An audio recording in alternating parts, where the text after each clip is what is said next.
Sure. Well, my name's Nicholas Ross-Smith. I'm an assistant professor at the University of Nottingham's campus. They have a campus in China, actually, Ningbo, China. Yeah, so the publication in question is a book I wrote about 18 months ago called EU-Russian Relations and the Ukraine Crisis. Well, the genesis of the book was a curiosity I had with what I perceived to be the changing security environment in Eastern Europe. And when I started the project, this predates the Ukraine crisis, I was concerned about some of the, let's say, the shifting kind of geopolitical realities there and the kind of implications I felt that would have for not only the West, particularly the EU in this case, but also Russia and of course, Ukraine is this kind of actor that's wedged in between the two much larger powers. I guess the key development really, you have to go back to around 2004. So that's when we get expansion of the EU eastwards. They 10 former communists or some of them former Soviet as well joined the EU. NATO also expanded at this time. So what you get is a geopolitical shift in the east. The borders of these Western institutions shift closer to Russia, and what that creates is what it created was a shared neighborhood, so a kind of corridor of states that was, well, officially unaligned between either the West or Russia, and Ukraine was one of these states. And for me, Ukraine was always the most interesting of the states because, unlike Belarus or Moldova, Ukraine was, to my mind at least, much more of an open contest. It professed to have a multi-vector foreign policy, so Ukraine tried to be proactive, progressive with both West and Russia. So the ingredients there for me was this potential for a lot of competition between those Western institutions, mainly the EU and NATO, and Russia, because, well, just the underlying geopolitics suggested this would be the case. When the Soviet Union collapsed, there was quite a bit of optimism around a kind of cooperative relationship being built. And I think it was 1994, there was an agreement signed between the EU and Russia called the Partnership and Cooperation Agreement. Or I may have got that wrong, something along those lines. However, so that was 1994, that agreement's never been improved upon.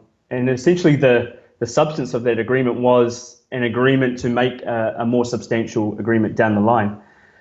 And what you find is there's a perception, particularly in Russia, that the EU, as part of this kind of Western action, was interested in kind of subordinating Russia. So Russia felt quite patronized. Russia didn't feel like it was being treated as an equal. So over time, you get this kind of straining of the relationship. So what started out as quite an optimistic tone in the relationship became far more pessimistic.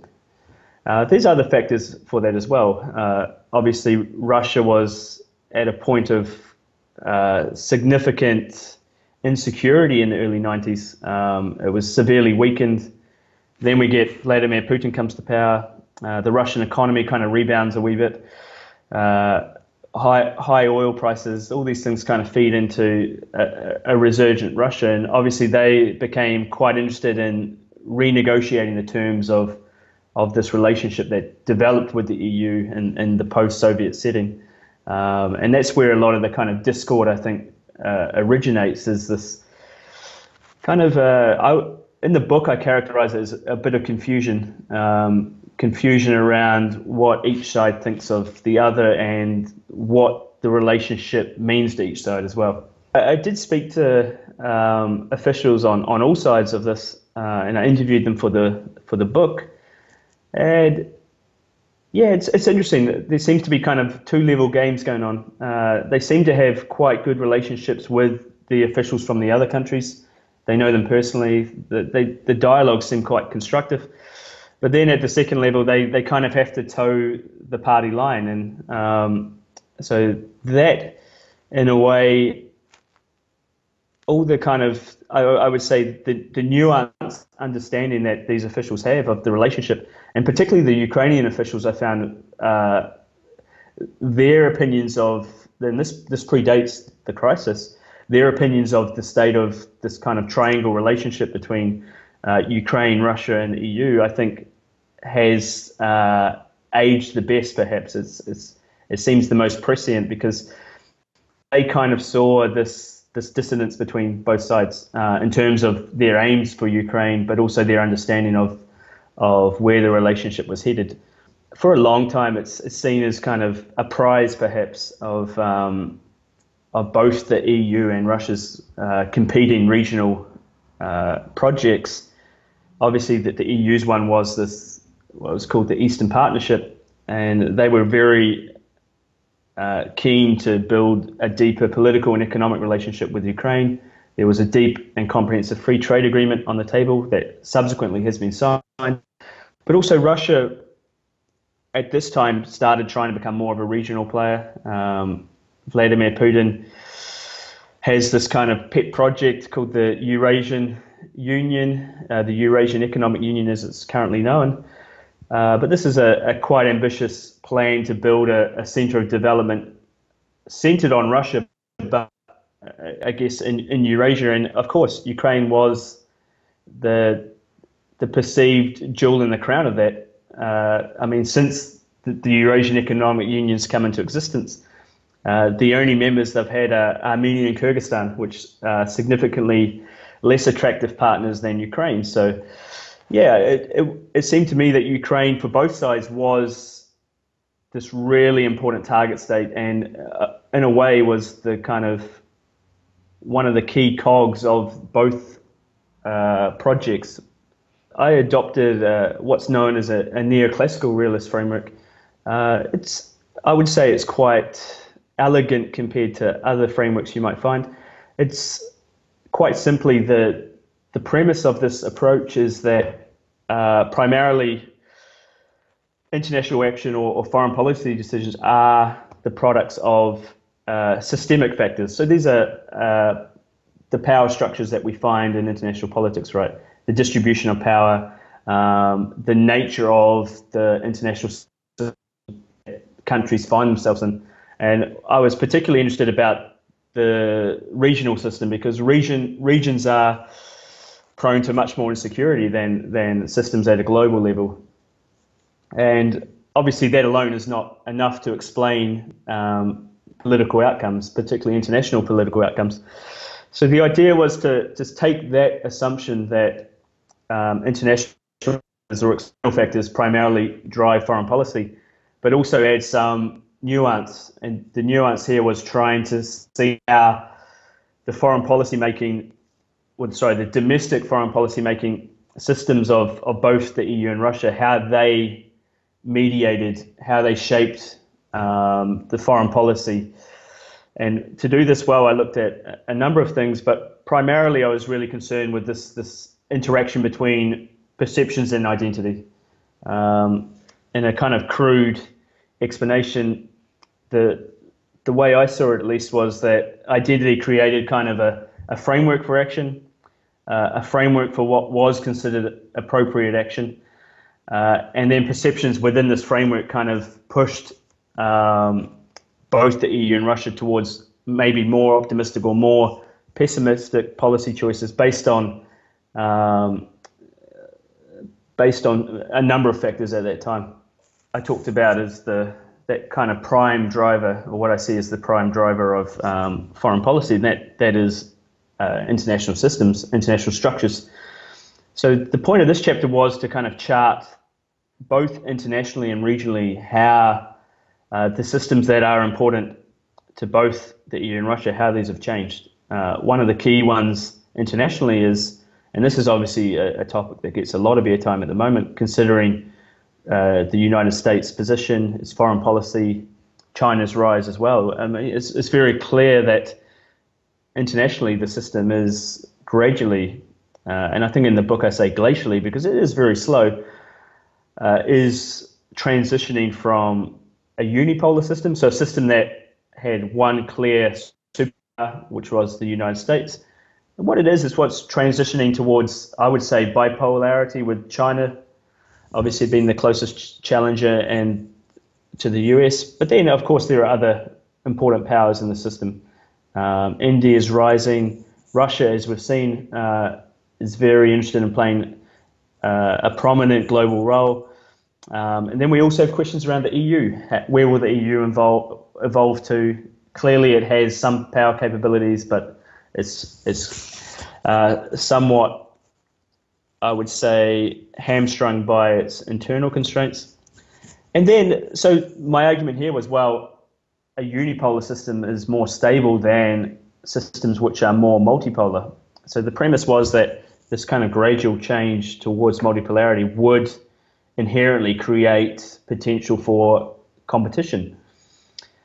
And in the Eastern European context, that was heightened further by what I kind of diagnosed as a lacking kind of security architecture.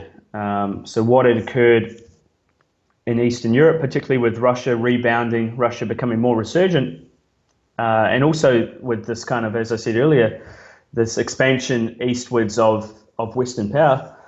So what, to me, that created a clear kind of unbalanced bipolar setting. And so that, combined with the changes more broadly in the international system, created, to my mind at least, a very contentious setting, a setting where the larger powers, in this case, two large powers, obviously Russia and the EU, where they would naturally compete with one another to win favour with the kind of countries that lay between them. Part of the problem with the EU is it's a very inefficient decision-making body, particularly when it comes to foreign policy. So other areas of EU policy, particularly trade, the EU does have kind of competency. It does have the capabilities to make policy. But in areas of high politics, areas of security and defence, generally the rule is at the EU is that you require unanimity of all 28 member states. And the problem here is that for those states closer to Russia, there is a real sense of fear. There's an anxiety about what Russia is doing in Ukraine. But the further you get away geographically from that, the less interest there seems to be in kind of pursuing a hard line against Russia. I mean, this is true right now. I mean, there's a lot of countries within the EU that would welcome the end of sanctions to Russia. And I think you're right. I think Germany has played something of an exceptional role here, and that they've used their internal political clout within Europe to kind of maintain the strong focus on punishing Russia, but only economically. There's no appetite in the EU or in Europe really to kind of escalate this confrontation militarily. And I think the point about Canada and the US, I think it's somewhat easier for those countries to push a harder line because they are so far removed from the geopolitical pressures of Eastern Europe. So I can kind of understand the sensitivity for those countries that are much closer to Russia, but I also don't think, and this is the kind of tragedy for Ukraine, I just don't think Ukraine matters enough to the various EU member states. I think they are not willing to risk confrontation or escalation with Russia over Ukraine. It's just, when it really boils down to it, the interests just don't seem to be there, particularly amongst the bigger players within the EU. The trade for me was always a curious case because if you ask any kind of, I don't know, classical economist, they will always present trade as kind of this positive sum game. So a kind of area of interaction which should produce win-win outcomes. And I saw a lot of potential for that in this kind of triangle between the EU, Russia, and Ukraine. I mean, Ukraine had roughly the same level of trade with Russia as it did with the EU. And the EU and Russia are also very strong trade partners. So what I found kind of perplexing was this kind of use of trade for geopolitical ends, kind of using trade as a tool to pursue foreign policy. And both the EU and Russia were kind of, in some ways, equally guilty of this. And that, for me, was one of the real kind of head scratches of this relationship, and one of the areas which I think could have perhaps not solved the crisis, but if they were able to find some cooperative trilateral agreement to do with the trade, I think that may have pacified the security problem by creating this kind of win-win outcome. But quite quickly it became apparent that both the EU and Russia had very strict ideas around what they were using their trade for. It was both the kind of central component of their neighborhood policies. So yeah, it was this kind of use of trade as a weapon was one of the kind of areas which frustrated me perhaps when I was researching this. And I still think right now, long-term kind of solutions to the crisis and trying to find rapprochement between all three countries in a way should be built on trade. I think that's the way to mend kind of hostilities, but obviously that currently seems some way off. What I wanted to do was, and the research itself is primarily focused on documents, official foreign policy documents, but I felt going to these countries, doing fieldwork was an important way to kind of supplement the initial kind of document research I did, and I think talking to people was very useful. So it was just a way of getting I guess one of the main aims of my research was to try and get inside the head of, or the heads of, the decision makers, and it's quite hard to do that unless you talk to them, I think.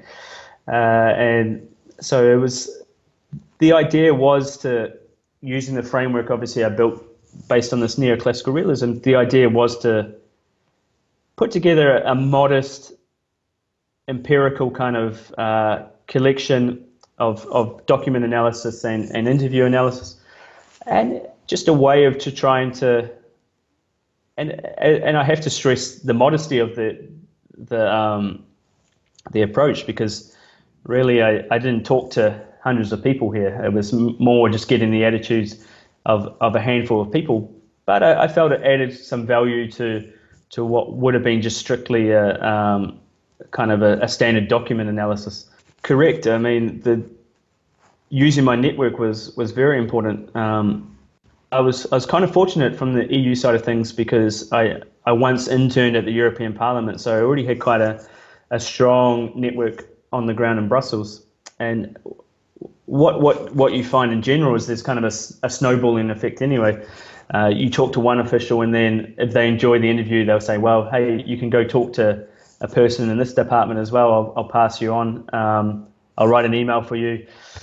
And in terms of Russian officials, that was much harder, because I don't speak Russian, and the same is true for Ukraine. I don't speak Ukrainian. These are kind of serious limitations to doing good interviews. But I was kind of fortunate. I met people when I was on the ground in those countries. I had colleagues that had previously done research that had talked to important people, and yeah, just leaning on your network is kind of imperative. And that's always the big challenge, I think, of doing foreign policy analysis is trying to get to people that are, I guess, upstream in the policymaking process. And very rarely do you get to actually talk to the people you really want to talk to. And that was somewhat the case in this, in my research as well. I mean, obviously, I would have loved to have talked to Yanukovych. I would have loved to have talked to Putin. This is not the case, though. I mean, this is one of the real challenges of foreign policy analysis. So you try and make do with who you can get a hold of. And I was really grateful to all my participants. They were, to my mind at least, very giving with their opinions. And they gave me a lot of really interesting food for thought. I feel sorry for some of the EU officials, because subsequently I've taken their words and as a way of demonstrating I would say, the complete miscalculation of the situation. But no, I'm grateful that they were really forthcoming and I would say quite candid with their observations. Yeah, no, I guess the challenge for me in writing this book was, well, I started out not expecting a crisis like this to occur so soon. I thought this was going to be something that would gradually over time become more contentious. So really in the middle of my research, the Ukraine crisis happens. And so one of the real challenges was taking this research and trying to make it relevant to this not post-crisis, but this ongoing crisis setting. And the way I did that was to go back to the initial observations that I was interested about making, and this was the more geopolitical, the changing geopolitical structures of Eastern Europe. So I think one of the main takeaways of this book, and one which I think is still relevant, is to my mind, at least until they find some agreeable security architecture for Eastern Europe, I just see no possible solutions to this Ukraine question. I think there's always going to be some level of instability until Russia and the EU and NATO come to some kind of agreement about how to best manage the security in Eastern Europe. So no matter what they do in terms of these different kind of summits, these different proposals, until they kind of pacify the underlying security issues, I just see any solution as kind of papering over the cracks. But to find a solution is difficult, right? Because you need concessions on all sides. And I'm not sure either side, or even Ukraine as well, any of the sides are willing to make kind of concessions here. There's a lot of domestic expectation amongst the populations on all sides as well, that they pursue a particular line. So it's quite a difficult situation to get all the key parties around and have serious discussions about this. So for me, it's one of the big kind of, I would say, the big takeaways from my book. There's a lot of other stuff as well, which is very important because, as I said, as I want to stress, it's not just simply about geopolitics. It's not just simply about international or regional structures. There's a lot of important factors, and confusion, I think, is a word that I would like to use again, because I think there still is a lot of confusion. I would say Russia is confused by the EU and NATO's ultimate goals in Ukraine. I would say also that the West is kind of confused, or doesn't seem to want to entertain the idea that Russia could feel insecurity by having NATO and the EU closer to its border. So until you kind of fix some of the misperceptions, some of the confusions, that's also an additional problem. But again, I would go back to saying it probably starts with finding some kind of agreement around how to best manage security in Eastern Europe, and that's going to require the participation of Ukraine as well. Often Ukraine is reduced to kind of a passive actor in this, but to my mind, Ukraine has been an important actor and has been a merchant, to a certain degree, a merchant of its own demise in some ways, which people don't sometimes take into account in the analysis. Yeah, well, this is currently one of my main projects I'm working on at the moment, and I'm looking to what degree I think Yanukovych's foreign policy making in the lead up to the crisis, well, what degree did that kind of hasten the security situation in Eastern Europe? What, to my mind at least, what we saw with Yanukovych was he was trying to play this kind of, trying to execute quite an aggressive hedge of the EU and Russia. So essentially he was trying to play both powers off against one another and trying to kind of engineer this win-win outcome for Ukraine. So he really had designs on Ukraine being or participating both in the EU's association agreement and deep and comprehensive free trade agreement, but also being part of Russia's integration as well. Eurasian integration. And this really went, to my mind, went against all the kind of the geopolitics of the situation. sorry, the geopolitics of Eastern Europe, it went against the feedback on offer.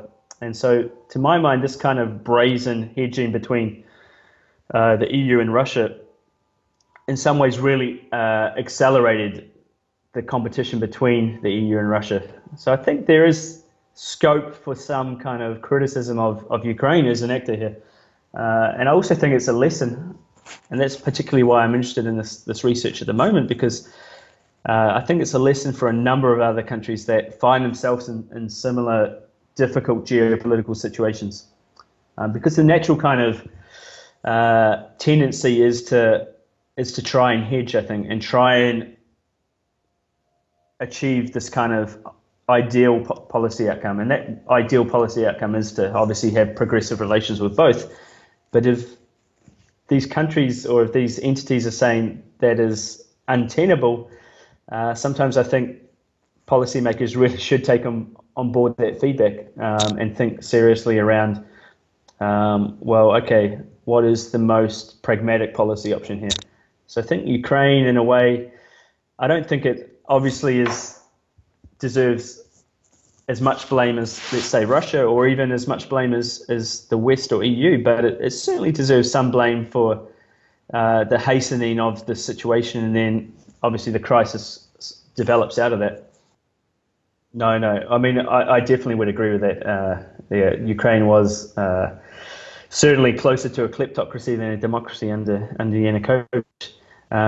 But also problems remain in that regard. I think this kind of oligarchization of politics in Ukraine is severely embedded. So it's not just Yanukovych. I think it's kind of an ongoing problem with Ukrainian politics, this kind of stranglehold on politics that elites have there.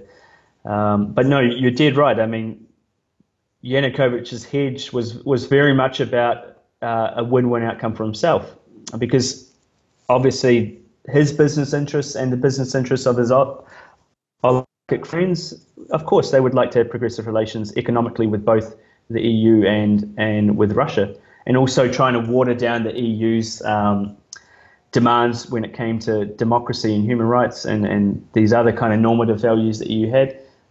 That was, in a way, part of his cozying up to Russia, right? It was a bargaining chip with the EU to try and lower their requirements for participation in this agreement. So, yeah, I mean, I let it be clear that I was talking about this kind of win-win perhaps for the Yanukovych regime. But I still think it's a good lesson, because ultimately he lost a lot personally, and of course Ukraine lost a lot more. So that's, for me, a cautionary tale for other countries. The kind of onset of the crisis kind of shocked me a wee bit, and it's not so much that perhaps any document or any argument I read, it was just how quickly this kind of nationalism could be mobilized. Because, I mean, for so many years, everyone was talking about Ukraine as this kind of potential Yugoslavia, right? This kind of deep-seated ethnic cleavage between Ukrainians and Russians. And I always kind of thought there was hyperbole, because I was like, yeah, there are difference, and there are some kind of, there are strains in the relationship sometimes, but I never kind of imagined that it could be so easily mobilized. And so for me, that was quite shocking. I wrote one time, I was like, I actually think I wrote that this kind of Yugoslavian scenario is just kind of hysterical, and realities will be different. But wow, I was really wrong on that front, because that was, to my mind, it was kind of incredible how quickly these kind of hatreds could be utilized. And also annexation of Crimea. I never thought Russia would try something like that. I just thought there's no way they would risk such a brazen action. So they were the two big things that shocked me as a researcher. I mean, and this is why I tell my students this all the time, is don't get into the habit of trying to predict things, because prediction is very difficult. This kind of crystal ball gazing, it's just a kind of recipe for making yourself look a bit foolish. And so, yeah, it's kind of, to my mind, it's it hammers home the kind of limitations of what we do as researchers, because we're very good looking back and trying to dissect why an outcome came. But yeah, there's certain limitations to understanding where it may evolve. And I think the Ukraine crisis really stunned me in that regard. And it's a good kind of lesson in humility, I think, to try and don't discount all opinions. I guess the most recent thing I wrote about Ukraine, because the book came out about 18 months ago, so I have written more recently about Ukraine. And I guess my advice would be pragmatic advice, and that is if the potential for rapprochement with Russia comes to the table, I think Ukraine should seriously consider it, which is a very bitter pill to swallow, and I don't think it's politically tenable at the moment, but I think that's long term where they have to kind of they have to view it. I mean, it's Russia's too important a partner to completely sever. I mean, I just don't know how they're going to reorientate in terms of the Ukrainian economy, but there's also the historical links, the cultural links. I just can't see this kind of severing of ties occurring in the long term. I think it's just at some point it has to be a kind of pragmatic decision. But obviously, I understand that is very difficult, and it's easy for me to say as an outsider who can take a more kind of sober, a more kind of cold view of the conflict. So I can imagine that is right now completely untenable. But in the long term, I think I still believe in this kind of positive sum potential for the triangle. I still believe that Russia, the EU, and Ukraine can have cooperative relations. I just still see the ingredients on the ground there. But obviously there are a number of factors kind of impeding that, and obviously one of the biggest ones is the Kremlin's foreign policy, the Kremlin's strategy towards Ukraine. That would have to radically change as well. So that's why I say, if there was an opportunity for rapprochement, so if Russia did become willing to make some concessions about their policy towards Ukraine, I would advise them to seriously consider it. But yeah, that's obviously quite hypothetical. I see there is a meeting next week, though. The Normandy group are meeting, so it will be interesting to see what comes out of that, because there haven't been serious discussions about Ukraine for some time. So it'll be interesting to see, kind of 2 years on from Minsk, what the positions of all these different actors are. No, but as I said earlier, the Ukrainian officials I talked to, I found they had a very perceptive opinion about the EU and about Russia. I thought, yeah, as I said, their kind of statements aged particularly well in scope of what occurred subsequently in Ukraine. So no, I have huge respect for the kind of foreign policy chops of officials there. The problem is, obviously, in Ukraine, given especially under Yanukovych, well, I mean, it was run as a kind of his own personal state, so I'm not sure they had much influence, really. The thing with books aren't ideal, and journal articles are the same, aren't really ideal. It just takes too long. So I often find the best writing on the crisis, it's usually done by think tanks, it's done in magazines, it's done in blog posts, because these are almost real-time publications. So they're occurring right away. They're commentary about what is occurring. When you write in a book, when you write an article, you almost have to kind of quarantine all the stuff that has occurred since you've written it, because you just don't have the luxury to go back and revise. So yeah, that's one of the real limitations of my book, is that by the time it was published, it was already kind of, in some regards, a wee bit dated, because so much had occurred since I'd done the research.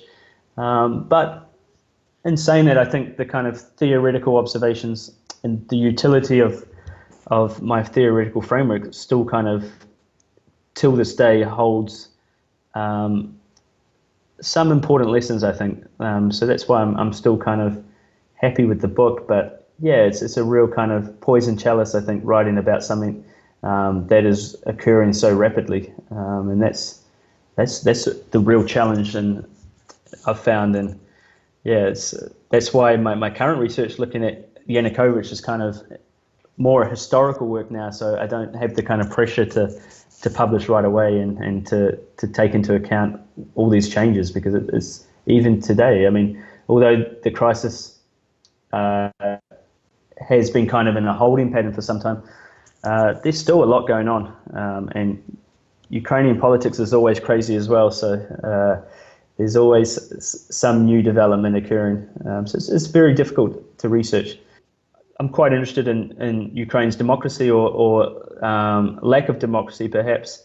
And even though the Poroshenko regime's been in for, 4 years now, yeah, I'm quite disillusioned really with where Ukraine is heading democratically. So part of my research looks at the kind of inability of external democracy promoters to make any kind of ground in Ukraine. And this kind of, I would say, the hijacking of politics by oligarchs is so embedded in Ukraine that that really until somehow that is solved, and I'm not sure there's any easy fix to that problem, any kind of democratic reform that Ukraine takes will be completely superficial. And so, yeah, part of my research is looking at, or trying to even hypothesize ways that Ukraine could become more democratic. But as I said, it's very difficult, and I'm personally quite pessimistic in that regard. Thanks for inviting me. It's a nice experience. I haven't done one of these, so and as I said, your channel is fantastic. You've really talked to, well, the people that matter to my mind, in terms of the academic people. So no, I'm kind of humbled to be alongside some of these giants of the field. So I'm really grateful for you inviting me. It's been fun.